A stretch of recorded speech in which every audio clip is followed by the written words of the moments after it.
This speech is about my senior year. It's called A Traumatic Beginning. Seniors, this is going to be the best year of my life. It was finally my classmates' time to shine because it was our graduating year, 2009. We had to wait for this year our whole life. This was the year when you tour a bunch of colleges just to find the right one. Start to get your party scene on, have scheduled class ditch days, attend dances where you go under the influence, and get voted onto homecoming court by your peers. And most importantly, you get to say goodbye to your parents' house. There was one thing in the way of this perfect year, and that was the removal of my wisdom teeth.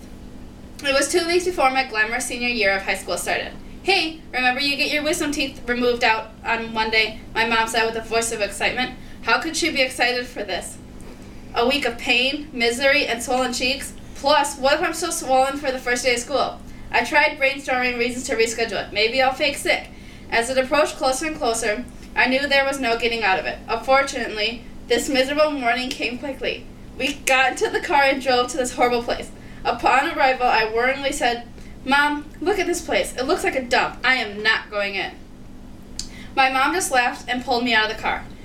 When we opened the building, I heard the echoing of drills. And this place had an awful stench of Subway. I knew it was not going to be good. We went up to the receptionist, and she politely said, "Hello, what is your name?" I looked at her with my stink eye and turned to my mom and mumbled, "I hate this. I'm not going in." My mom just laughed and told the lady my name and the reason I was there. It was only about 15 minutes before I got called back into my room. When I went back, the doctor was old. His hands were cold and his breath smelled.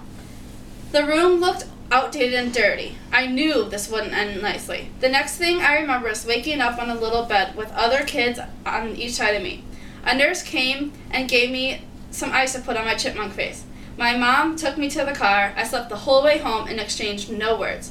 The next few days, I couldn't eat much, just the usual Jell-O pudding, broth soup, and ice cream. My swelling was coming along just fine, but the pain was very intense. 5 days later, still sleeping in the recliner, I woke up freezing. I was shivering like I was having a seizure.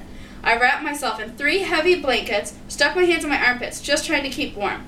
I felt my forehead, and it was getting so hot you could cook an egg on it. I went to yell for my mom, and no words came out.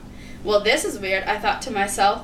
So then I got up to walk upstairs, which didn't work out too well, as I immediately fell to the floor. I was too weak to even stand. I had to crawl to the bottom of the stairs and just began banging on the walls for someone to come down. My parents came rushing down, and I burst into tears. It was the only thing I could really do to communicate. My mom was frantically asking me, "What happened? What's wrong? What do you need? Am I okay?" The only thing I could say was, "Too weak and fever."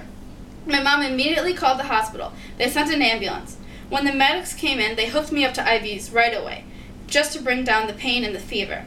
When I got to the hospital, they started to perform various tests and kept poking me with millions of needles. All I could do was yelp and scream. All my parents could do was sit there with a worrisome face of fear. My fever wouldn't break, and the CAT scan showed that I was having some heart issues. They decided to admit me to the hospital for a few nights. I was finally able to fall asleep, and when I woke up, I was in a big, colorful room and could hear baby cries and a lot of commotion in the hallways. Welcome to the UW Children's Hospital. A doctor came in and talked to my parents. He told us that the test results showed that I had endocarditis, a condition of the heart. He explained that the heart is swelling out of its sac, and one of my heart valves had a growth on it, which was not letting normal blood flow through. A fabulous start to my senior year. He then proceeded to tell me how it happened. "We think it's caused by your recent wisdom tooth extraction, because an oral infection can shoot right to the heart." I looked at my parents and with disgust and said, "I told you that place was sketch." After hours and hours of friends and families coming to see me, bringing me all sorts of get-well gifts, the doctor returned. He decided to try more meds in effort to shrink the size of my inflamed heart and random growth valve. Then, being on this medicine for 24 hours, they took me down to have a sonogram done on my heart. After putting me in a bunch of painful positions and rubbing warm jelly all over my chest, I returned to my colorful toddler room and waited for the doctor to bring the results. We waited and waited. He came in with a group of 7 doctors, and they said the overused line of, "Well, we have some good news as well as some bad news." Oh, come on, I'm just trying to get my senior year going healthy and happy. Is that too much to ask? I thought to myself. He went on to tell me that it necessarily hasn't improved, and that they think if it doesn't improve within the next day, they will have to PICC line me and send me home with that in for almost a month. I just shook my head, not really knowing what was going on. When I looked at my mom and said, "What's going on?" And she just looked at me and said, "This is not good." All I could do was start to cry. She explained to me what a PICC line was, that I would have this tube in my arm going to my heart, and three times a day I would have to get medication in it. This means all throughout school I would have to walk with a little machine that would be constantly giving me medicine.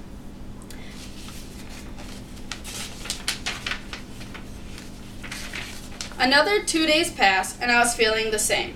They took me again for another sonogram. I already knew the outcome wasn't good. So they sat there and put the warm jelly all over me again. I just began crying. I knew this was just going to be horrible. After waiting for 3 whole hours, the doctor came into my room to give me my results.